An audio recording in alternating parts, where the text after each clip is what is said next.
नमस्ते दोस्तों। Bharat let's talk में आप सभी लोगों का स्वागत है और आप सुन रहे हैं मोपला ऑडियो बुक का तीसरा पार्ट। पिछले दो पार्टों में हमने पढ़ा।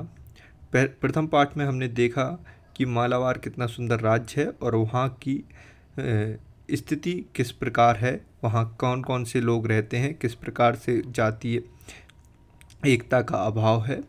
द्वितीय अध्याय में हमने देखा कि कंभू जो थिया जाति का अछूत युवा है, वो ब्राह्मण जाति के व्यक्ति के पंडित जी को सूचित करता है कि बहुत ही बड़ा संकट जल्द ही मालाबार में आने वाला है और इसके लिए वो अपने वर्ग के लोगों को सचेत करें। तो हरिहर शास्त्री जी को वह इस बात की जानकारी देता है और बोलता है कि आपने अगर जल्द ही इसके लिए ठोस कदम नहीं उठाए तो फिर हमें गंभीर परिणाम देखने को मिलेंगे। अगर आप चाहते हैं कि इसका पूरे से आपको पता चले तो मैं प्लेलिस्ट की लिंक डिस्क्रिप्शन पे और कमेंट बॉक्स में दे रहा हूँ, तो आप इसको एक बार सुनें और जिससे आपको ये तृतीय चैप्टर अच्छे से समझ में आएगा। तो अब हम शुरू करते हैं तीसरा अध्याय। कालीकट के एक विस्तीर्ण बंगले में खिलाफत मंडल की हिंदू शाखा की सभा आयोजित की गई। पंजाब से खिलाफत आंदोलन के एक प्रमुख सूत्रधार अल्लाह बख्श मालाबार के दौरे पर आए हुए थे। ग्राम में हिंदू मुसलमानों ने अनेक प्रचंड स्वागत भी किया।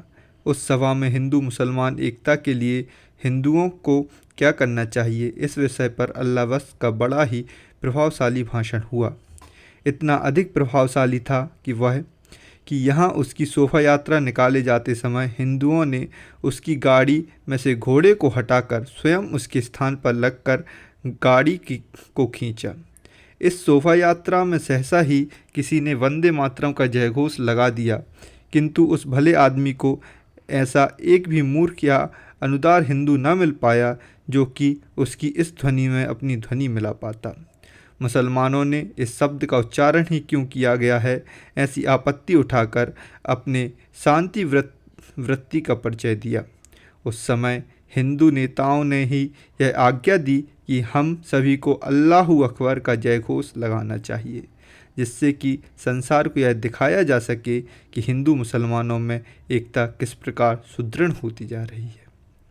शोभा यात्रा की समाप्ति पर राम नारायण नमुंद्री, माधव नायर, सीताराम चेट्टी इत्यादि हिंदू नेता अल्लाह बख्श सहित बंगले पर एकत्रित हुए। कालीकट में खिलाफत आंदोलन के प्रमुख पुरस्कर्ता महानंदी अय्यर भी वहां उपस्थित थे। अतः उन्हें सभा का अध्यक्षीय आसन प्रदान किया गया। उन्होंने कहा कि आज के व्याख्यान का कालीकट नगर में के निवासियों पर जो प्रभाव हुआ है, उसका त्वरित लाभ प्राप्त करने की दृष्टि से खिलाफत आंदोलन को बढ़ाने के लिए हिंदुओं को किस प्रकार और क्या प्रयत्न करने होंगे, इस विषय पर ही विचार्य इस सभा का आयोजन किया गया है। माधव नायर ने कहा, स्वराज और खिलाफत आंदोलन के लिए यह वाक्य प्रस्ताव में सम्मिलित किया जाना चाहिए। उनकी इस सहेतुक उद्दंडता से चिढ़कर मौलाना ऐट खान बोले, स्वराज खिलाफत से पहले हिंदू को मुसलमान पर प्रमुखता। यदि यह प्रस्ताव में ऐसा ही उल्लेख किया जाना है तो मैं इस सभा से उठकर चला जाता हूँ। माधव नायर ने अत्यधिक लज्जित होते हुए कहा, क्षमा कीजिए मौलवी जी, मेरा आपकी धार्मिक भावनाओं को ठेस लगाने का किंचित भी इरादा नहीं था। यदि आपकी धार्मिक भावना पर ठेस लगती है तो प्रस्ताव में आप खिलाफत व स्वराज का आंदोलन ऐसा उल्लेख कर दीजिए। मौलवी ऐट खान बोला, कदापि नहीं।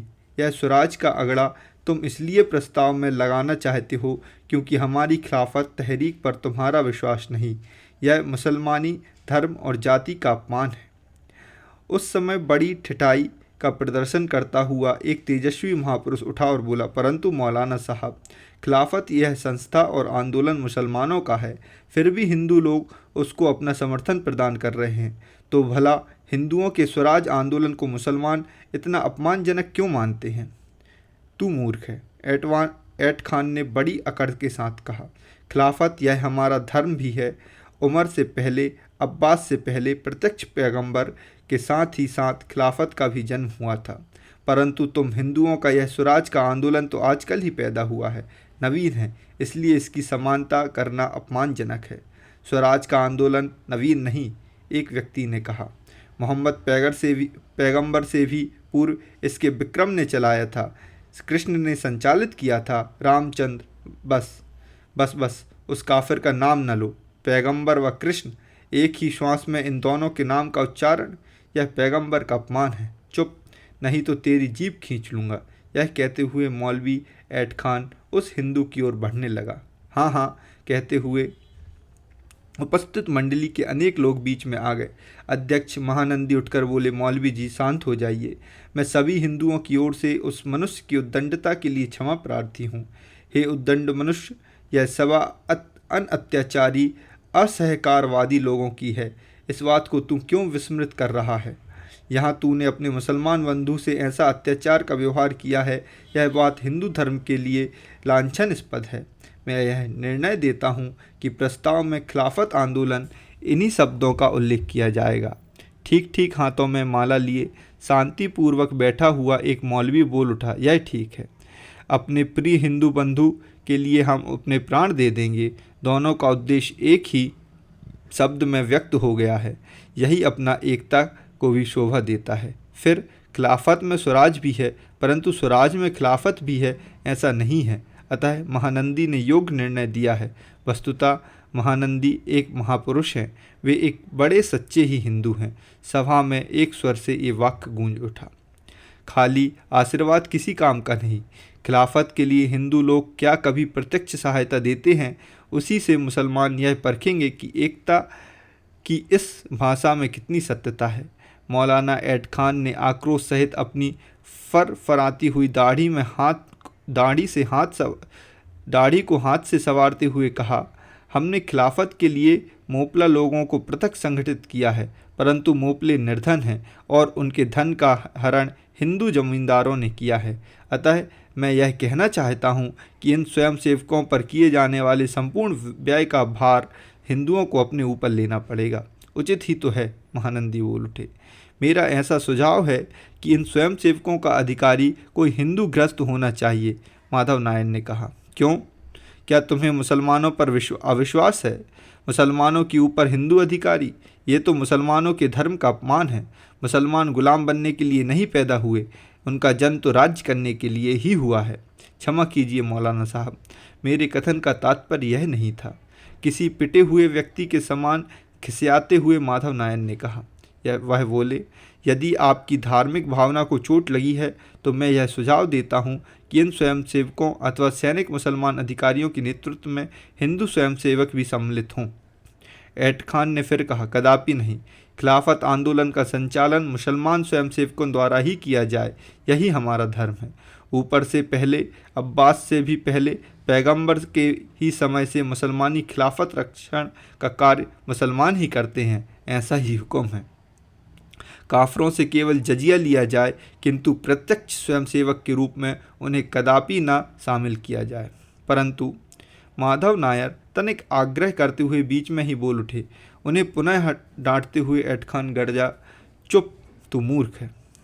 खिलाफत का लक्षण करने के लिए मुसलमान ही स्वयंसेवक होंगे, यह हमारा धर्म कहता है। तूने सुना नहीं क्या?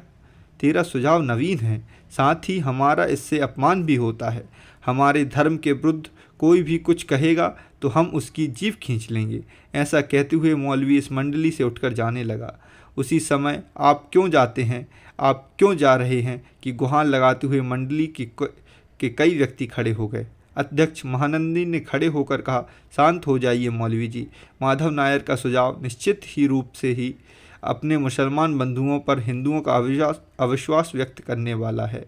मुसलमान तो गुलाम होने के लिए जन्म नहीं लेता। यह मुसलमान की वाणी निश्चय ही अभिनंदनीय है।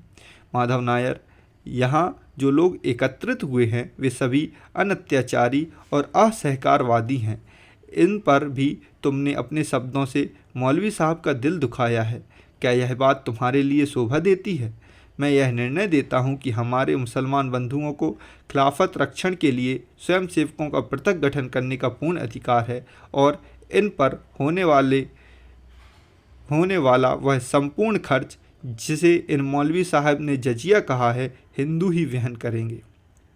ठीक ठीक, हाथ में माला लेकर बैठे हुए उस शांत मौलवी ने कहा, यह ठीक है, परंतु मैं अपने परम प्रिय हिंदू बंधुओं से इस प्रेम से मोहित हो गया हूँ। मैं यह सुझाव देता हूँ कि हिंदुओं द्वारा मुसलमानों को जो धन दिया जाएगा उसे जजिया न कहते हुए वर्गणी कहें जाने की उदारता प्रदर्शित की जानी चाहिए। मौलवी एक महान पुरुष हैं।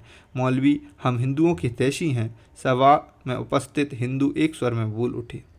मौलवी मेरे सगे भाई हैं, महानंदी बोला, और उनकी इस नितांत उदारता से उद्दृढ़ होने के लिए यह निर्णय देता हूँ कि यदि हिंदुओं से मोपला स्वयंसेवक के लिए खर्च किए जाने वाले पर्याप्त धन की प्राप्ति न हो पाए तो हमारे मुसलमान बंधुओं को धन की वसूली के लिए प्रत्येक सख्त उपाय व्यवहार में लेने का अधिकार है। स्वीकार है, स्वीकार है। उपस्थित हिंदू जनों के कंठों में समवेत स्वर गूंज उठा। महानंदी निश्चय ही महापुरुष हैं। मुसलमान बोल उठे। उस शांत मौलवी ने भी कहा, महानंदी मेरे बड़े भाई हैं, परंतु मेरा यह निवेदन है कि इस निर्णय पर हिंदुओं को भली भांति विचार कर लेना चाहिए। प्रत्येक शक्य उपाय द्वारा मुसलमानों को हिंदुओं के धन वसूल करने का अधिकार होगा। इसका तात्पर्य क्या उनके घर लूटे जाएंगे? क्या उनकी देव मूर्तियाँ भी? ये काफिर है, पकड़े सालों को, गिरा दो। ऐसा कहते हुए मौलवी ऐट खान ने अपने साथियों को उस व्यक्ति पर भूखे सिंह के समान टूट पड़ने को कहा। महानंदी यह दृश्य देखकर चिढ़ गया और तेजस्वी महापुरुष की ओर देखते हुए बोला, यह अनत्याचारी लोगों की सभा है, यहाँ लूटमार का नाम भी अपने मुख से न निकालना। हमारा अपने मुसलमान बंधुओं पर विश्वास है, वे जो भी करेंगे ठीक ही करेंगे। इस प्रकार के वाक्य सुनते ही हुए भी इस गड़बड़ से किंचित मात्र भी न घबराते हुए वह व्यक्ति बोला, आहा, जो लूटमार शब्द का उल्लेख करता हो तो वह अत्याचारी है, किंतु जो लूटमार करता है वह क्या है? इस वाक्य को सुनकर तो वह शांति सहित बैठा हुआ मौलवी खौल उठा। सीताराम चेट्टी उस मौलवी के पास पहुंचा और उस व्यक्ति से कहने लगा, नीच, तुम हिंदू मुसलमान एकता को बिगाड़ रहे हो। लूटमार का नाम और इस सभा में उनसे उस व्यक्ति का जोर का एक आघात लगाते हुए कहा, क्या तुझे विदित नहीं है कि हम अनत्याचारी असहकारवादी हैं? उसी समय नारायण नमुंद्री ने भी इस व्यक्ति पर एक लात ठोक दी और बोला, क्या तुझे नहीं पता कि सीताराम चेट्टी अनत्याचारी हैं? वह मौलवी ऐट खान भी वहां पहुंच गया और उसने उस व्यक्ति के गर्दन को अपने हाथ से पकड़ लिया और बोला, काफिर, क्या तुझे पता नहीं है कि नारायण नमुंद्री अनत्याचारी असहकारवादी हैं? अब उस व्यक्ति की सहनशीलता की अति हो गई। उसने दाव लगाकर अपनी गर्दन मौलाना की पकड़ से छुड़ा ली और आक्रोश से फड़फड़ाती हुई दाढ़ी को एक हाथ में दबा दिया और दूसरे हाथ में उसके श्रीमुख पर चपट जड़ने आरंभ कर दिए। उसी समय उसके साथ खड़े हुए तरुण ने भी उछलकर उस मौलवी को उठाकर धरती पर पटक दिया। तभी उस सभा में उपस्थित अनेक हिंदू उन दोनों व्यक्तियों पर टूट पड़े और उन पर लात घूंसे बरसाने और प्रहार करने लगे। दोनों रक्त से लथपथ हो गए, परंतु उन्होंने उस मौलवी को अपनी पकड़ से मुक्त नहीं होने दिया। थोड़ी देर बाद उन दोनों तथा अन्य लोगों के खड़े हो जाने से, जिनके महानंदी भी सम्मिलित थे, सभा में कुछ शांति हुई। महानंदी ने आज्ञा दी कि उन दोनों व्यक्तियों को उनके अत्याचारी व्यवहार के कारण सभा से बाहर निकाल दिया जाए। माधव नायर ने कुछ धीमी आवाज़ में कहा, परंतु वस्तुतः पहले तो उस पर मौलवी ने ही हाथ उठाया था। चुप रहो, मौलाना चीखता हुआ बोला, किसी भी नास्तिक अथवा मूर्ति पूजक पर प्रहार करना हमारा धर्म है। उमर से पहले, अब्बास से भी पहले प्रत्यक्ष पैगंबर ने कुरान में ये हुक्म दिया है कि पैगंबर पर ईमान न लाने वाले मूर्ति पूजकों से भी प्रेम न करना। आघात करना यह तो मुसलमानों का कर्तव्य है, किंतु प्रत्याघात करने की जिस नवीन रूढ़ी को हिंदुओं ने अपनाया है वह मुसलमानी धर्म का अपमान है। यह सभा काफरों की है, अतः मैं इसके बहिर्गमन करता हूँ। कारण यह है कि तुम सभी इन्हीं दोनों में धर्म को मानते हो, इनको जान से क्यों नहीं मार डालते? रुकिए मौलवी जी, मैं इन्हें जान से मार देता हूँ। रामचंद्र चेट्टी बोले, पाजी कहीं के हिंदू मुसलमान की एकता में विघ्न डाल रहे हो, हम अनत्याचारी अहंकारियों का कलंक लगाते हो। परंतु मौलाना इतना अधिक आतंकित हो गया था कि अब उसका साहस पुनः उन दोनों के समीप जाकर अपनी ठिठाई प्रदर्शन करने की नहीं हो पा रही थी। वह धीरे धीरे उस सभा से निकलकर चल पड़ा। उसी के साथ ही साथ माला हाथ में लेकर बैठा हुआ मौलवी भी सभा से खिसकता दिखाई दिया, किंतु उस व्यक्ति ने मौलवी को द्वार पर ही रोक लिया और अपने बदले हुए वेश का परित्याग कर उसने बोला, मुझे पहचाने कि नहीं? मौलवी आश्चर्यचकित हुआ बोला, अरे क्या तू कम्बू है? कम्बू बोला, हाँ।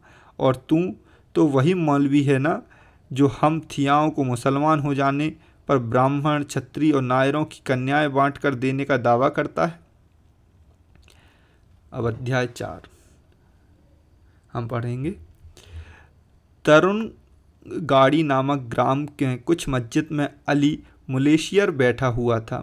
उसके आसपास हाथों में भाले और तलवार आदि लिए हुए सैकड़ों मोपला समूह भी विद्यमान था, जिनमें से कुछ के पास बंदूकें भी थीं और उनमें से कुछ ही दूर पर मोपलों की स्त्रियां, बालक और अन्य लोग एकत्रित थे। वे सभी बीच बीच में अल्लाहू अकबर की गर्जनाएं कर रहे थे। उनमें से कई को घाव भी लगे हुए थे जिनके रक्तस्राव हो रहा था, तो कई बेहल भी पड़े हुए थे। अली मुशेलियर के समीप ही रक्त से सरोबार हुए 3 लोगों के सब पड़े हुए थे। बड़ी ही उतावली सहित अली मुशेलियर बोला, कासिम, तुम उन काफरों को अभी तक लाए ही नहीं? अल्लाह तू यशस्वी है, तूने हम मुसलमानों की पहली विजय प्रदान की है। मैं तेरा अनंत उपकार मानता हूँ। इस अंग्रेज राज्य की बेटियाँ उड़ा दी गई हैं। इस अंग्रेज राज्य की बोटियाँ उड़ा दी गई हैं। इस अर्नाल्ड तालुके में आज कोई कचहरी अछूती नहीं बची, कोई गोरा चेहरा भी अब दिखाई नहीं देता। बस यारों, अंग्रेज राज खत्म हो गया है। अल्लाहू अकबर, अल्लाहू अकबर यारों। परंतु अभी भी काफ़ी काम करना बाकी है। वह मौलवी जिससे आप पहले ही परिचित हो चुके हैं बोल उठा। उसने यह भी कहा, आप किस कारण इस अंग्रेजी पुलिस के रक्त से स्नान कर पाने में सफल हो पाए हैं? तो खिलाफत के कारण। परंतु ये अंग्रेज़ों की पुलिस में से है कौन? देखें, ये तो काफिर के शब्द। ऐसा कहते हुए उस मौलवी ने अली मुशेलियर के पैरों के समीप पड़े हुए सिपाहियों के सब में से एक पर सिर काट लिया और चोटी से उसे पकड़कर लटकाए हुए बोल उठा, यह देखो, इन अंग्रेज़ों के सिपाही कौन हैं? यह है काफरों द्वारा स्त्रियों के समान रखी जाने वाली चोटी। यह दूसरा सिपाही, हाँ देखो इसकी भी चोटी है। यह तीसरा काफिर है और देखो इसके सिर पर भी चोटी है।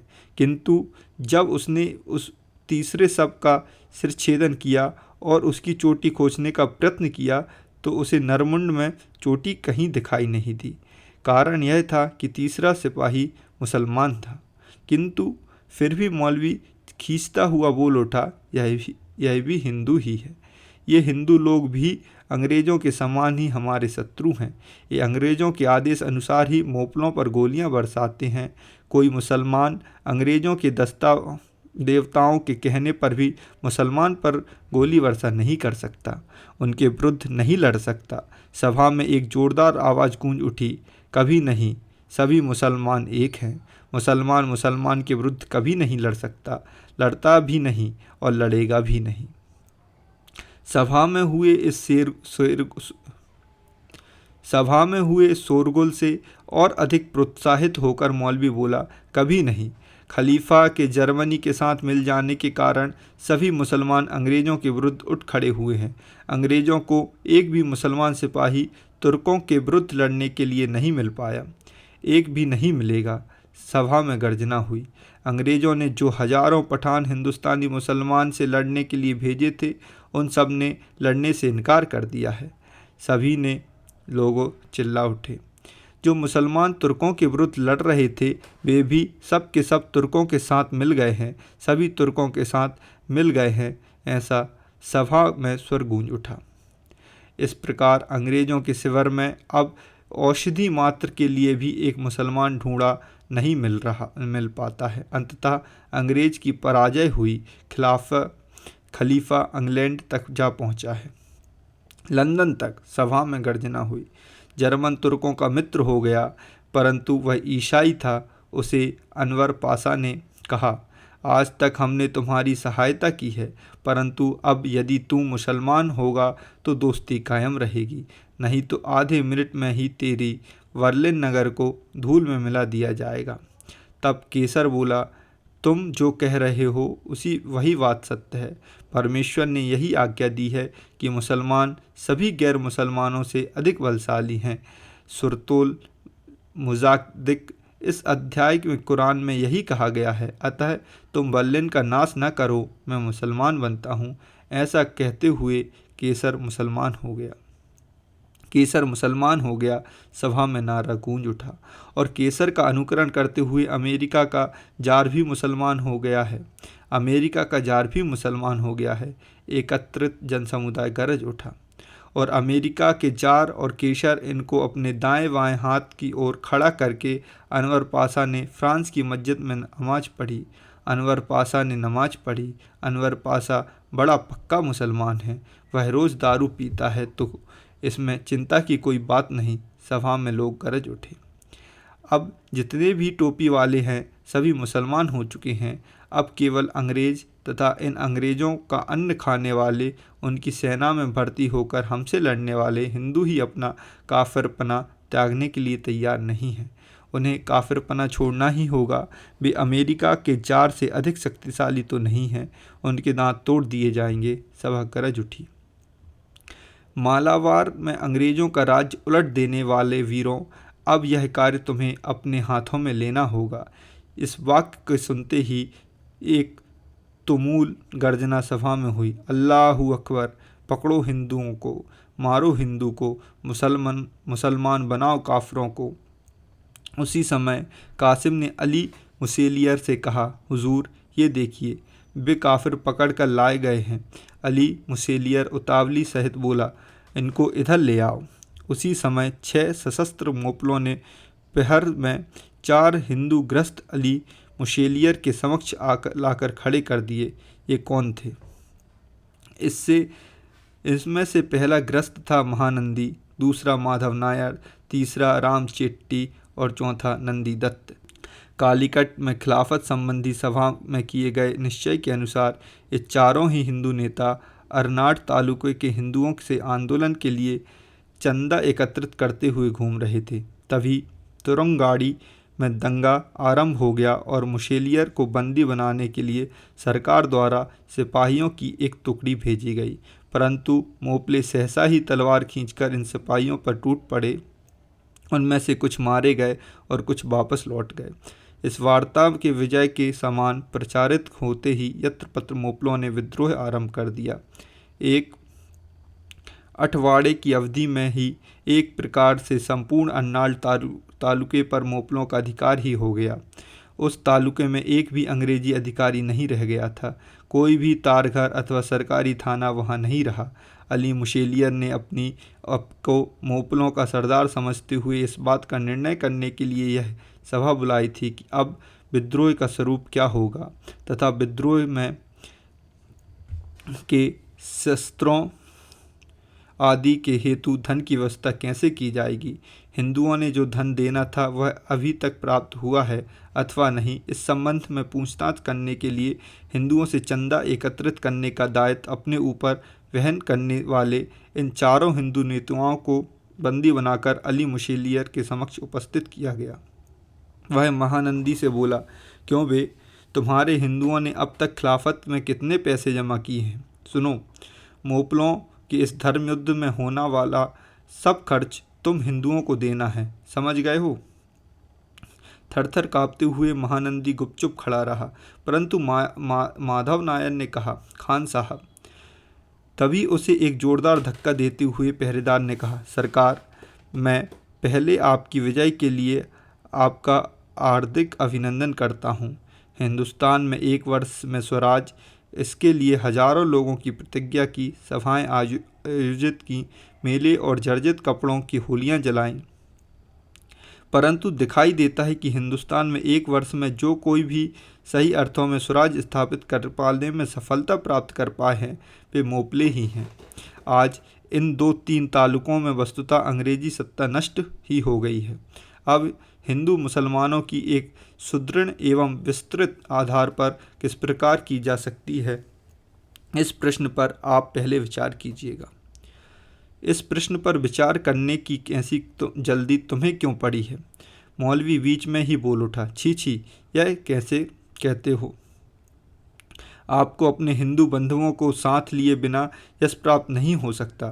स्वराज हिंदू भी साझेदारी है। खिलाफत आंदोलन में हिंदुओं ने सहायता दी है और यह उनकी खरी उदारता है। वे यद्यपि काफिर हैं किंतु उन्हें भी आप मुसलमान को न्याय देना ही होगा।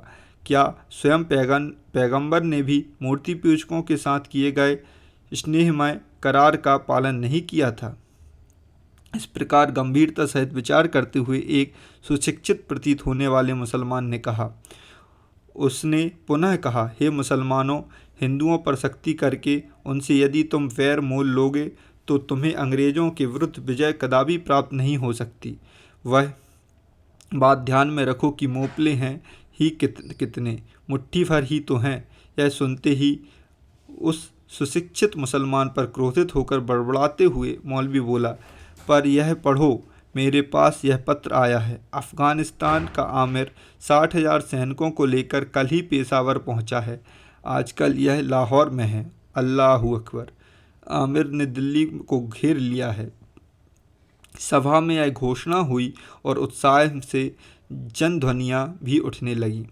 मौलवी पुनः बोला, तुम पैगंबर का उल्लेख करते हो तो मैं तुमसे पूछता हूँ कि सूरतुल तौबा इस अध्याय की 73वीं आयत में क्या बात कही गई है? क्या उसने ऐसे ईश्वरीय वचन नहीं है कि हे मुसलमानों, तुम नास्तिकों, मूर्ति पूजकों तथा दम्भियों के विरुद्ध जिहाद करो और उन पर सख्ती करो। कारण यह है कि वे सख्ती किए जाने के ही पात्र हैं। दम्भियों में से ही एक तू है, इसलिए ऐसे बात कह रहा है। तो मुसलमान भी नहीं है। अरे इसकी तो दाढ़ी भी नहीं है, इसकी दाढ़ी भी दिखाई नहीं देती। यह मुसलमान नहीं है, यह तो हिंदू है।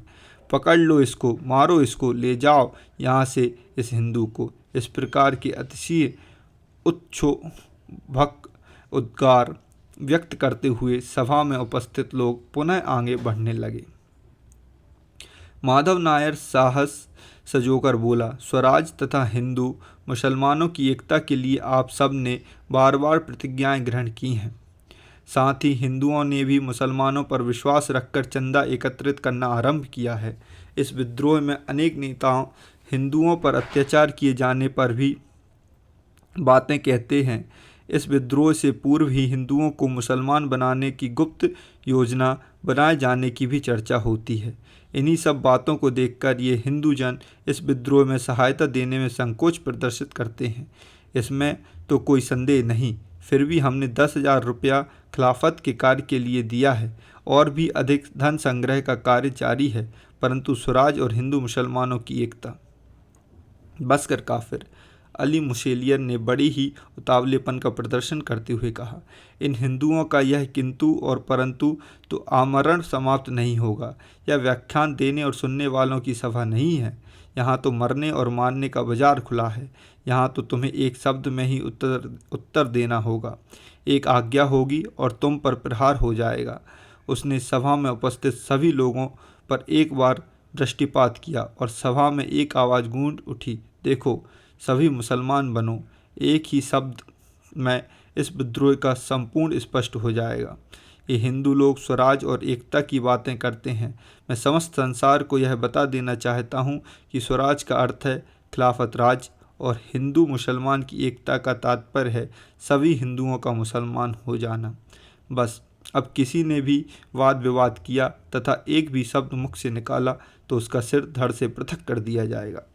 स्वराज का तात्पर्य है खिलाफत राज, एकता का तात्पर्य सभी के लिए मुसलमान जाति बना देना। अली मुशेलियर की जय। अली मुशेलिया हैं। सभा में सभी दिशाओं से यह ध्वनि कल्लोल आरंभ हो गई। हाँ चल, अली मुशेलियर पुनः बोला, ये महानंदी बोल, तू एकता के लिए मुसलमान होता है अथवा नहीं? थरथर कांपते हुए महानंदी ने कहा, सभी धर्म एक समान हैं, मुख्य धर्म है अहिंसा। रक्त से सनी तलवार को झटका देते हुए अली मुसेलियन ने कहा, यह धरी अहिंसा, व्याख्यान बंद करो, बोलो मुसलमान होते हो अथवा नहीं? महानंदी बोला, होता हूँ, मुझे मारिएगा नहीं, मैं मुसलमान हो गया हूँ, मुसलमान नहीं बनूंगा। ऐसा कहने से तुम्हारे मन को कष्ट होगा और ऐसा करना अहिंसा तत्व में सर्वदा विरुद्ध है, अतः मैं मुसलमान हो जाता हूँ। हाँ चल, तू माधव नायर होता है कि नहीं मुसलमान? अपनी संपूर्ण शक्ति को एकत्र कर साहस बांधते हुए माधव नायर ने कहा, जा जा, मैं मुसलमान बनने को तैयार नहीं हूँ। मारो मारो, एकदम कोलाहल गूंज उठा। जिस किसी भी मोपले ने देखा वही काफिर को सर्वोत्तम मानने का पुण्य प्राप्त करने की इच्छा से प्रभावित होकर तलवार लेकर नायर पर टूट पड़ा। माधव नायर के शरीर पर एक साथ 25-30 तलवारों से प्रहार हुए और उनके शरीर की बोटी बोटी बिखर गई। रक्त के फुब्बारे टूट पड़े और हत्यारों के शरीर भी रक्त से भर गए। अली मुशेलियर बोल उठा, हे अल्लाह, तूने तो विजय हमें प्रदान की है, उसके प्रति आभार व्यक्त करने के लिए किसी काफिर के रक्त का यह प्रथम बलिदान तुझे समर्पित है। पहला नहीं, पहला नहीं, कहते हुए लगभग 10 मोपले एक ही टोली जो यहाँ आई हुई थी बोल उठी। हम मालपुर के निवासी हैं, हमने अपने ग्राम के सभी हिंदुओं को धर्मांतरित कर लिया है और जो मुसलमान नहीं बने उन्हें हमने हत्याएं करके उन्हें ठिकाने लगा दिया है। तुम्हारे द्वारा विद्रोह का आह्वान किए जाने से पहले ही हमने अपने गुप्त रूप से इस संबंध में योजना बना ली थी। अल्लाहू अकबर। मालापुर ग्राम का ग्राम मुसलमान हो गया। सभा में गर्जना हुई। यह मालापुर में काफरों का समूल सफाया हो गया और वेगरा में और कन्ना में भी यही हुआ। एक के बाद एक टोली वहां अपने अपने पराक्रम की घोषणा कर रही थी और उनकी घोषणाओं की प्रतिध्वनियों से संपूर्ण सभा में कोलाहल मच गया था। बस, मौलवी बोला, बस अब यह राजसभा विसर्जित की जाती है, बाकी बात व कामों का कल विचार किया जाएगा। तब तक ये ईमानदारों, तुम दासों की दिशाओं में प्रयाण करो, ग्राम ग्राम में जाओ और देखो, जहाँ जितने हिंदू मुसलमान बनाए जा सकते हैं उन्हें मुसलमान बनाओ और जो मुसलमान होने को तैयार ना हों उन्हें पकड़कर मेरे पास ले आओ और यदि वे यहाँ आने को न तैयार हों तो उन्हें कहीं वहीं जान से मार दूँ। आज के पश्चात अपने मालाबार में के इस खिलाफत राज्य में कोई भी अन्याय और अधर्म का कार्य नहीं कर सकता। मैं यह कठोर आज्ञा प्रसारित कर रहा हूँ। जो कोई भी मूर्ति पूजा करे, कुरान को ना माने तथा मोपलों ने जिस धर्म युद्ध कहा है उसे सर्वस्व समर्पित न करे, ऐसे 3 महापाप जो भी व्यक्ति करे उन सभी लोगों को तत्काल वध और परलोक के नरक अग्नि में झोंके जाने की व्यवस्था की जाए। मालाबार के मुसलमानी राज्य स्थापित हो गया। इस राज्य में केवल पाप भीरू लोगों को ही निवास करने का अधिकार है। अतः जाओ, काफरों को धड़ाधड़ मुसलमान बनाओ, नहीं तो उन्हें मार डालो। उनकी संपत्ति तुम्हारी है, उनकी स्त्रियां तुम्हारी हैं। वे यदि स्वेच्छा से देते हैं तो उन्हें ग्रहण करो, अन्यथा उन्हें लूटो और बलात् अधिकार करो। मारो, लूटो, बलात् अधिकार करो। इस राज्य में केवल पुण्यवान और पाप भीरू लोग ही रह सकता है। सभा में सहस्त्रों कंठों में यही संवेद ध्वनि गूंज उठी। सायंकाल था। किसी ने दीपक तो किसी ने मशाल जलाई, कोई पूर्व दिशा में बढ़ चला तो किसी ने पश्चिम की ओर प्रयाण किया। इन हजारों लोगों के शरीरों में तो मानो शैतान की प्रविष्ट हो चुका था और वे हिंदुओं का शिकार करने के लिए दौड़ चले। जाओ, 10 दिशाओं में जाओ, मौलवी उन्हें निर्देश दे रहा था। ये थे वे शब्द। एक समय इसी भारत भूमि में बोधि वृक्ष की शीतल छाया तले बुद्धित्व प्राप्त करके गौतम ने अखिल विश्व के प्राणी मात्र के प्रति दया की भावना से द्रवित होकर इसी शब्दों का उच्चारण किया था। भिक्षुओं, जाओ, 10 दिशाओं में जाओ, अमृत तत्व का यह संदेश देकर वह तत्व जीवों को शांति प्रदान करो। उनके यही शब्द मौलवी आज अपने मुसलमानों से कह रहा था। परंतु वे भिक्षु किस लक्ष्य से गए थे और ये ईमानदार किस लक्ष्य को लेकर चारों ओर बढ़ चले। ये था चौथा अध्याय। पांचवा अध्याय हम नेक्स्ट पार्ट में पढ़ेंगे।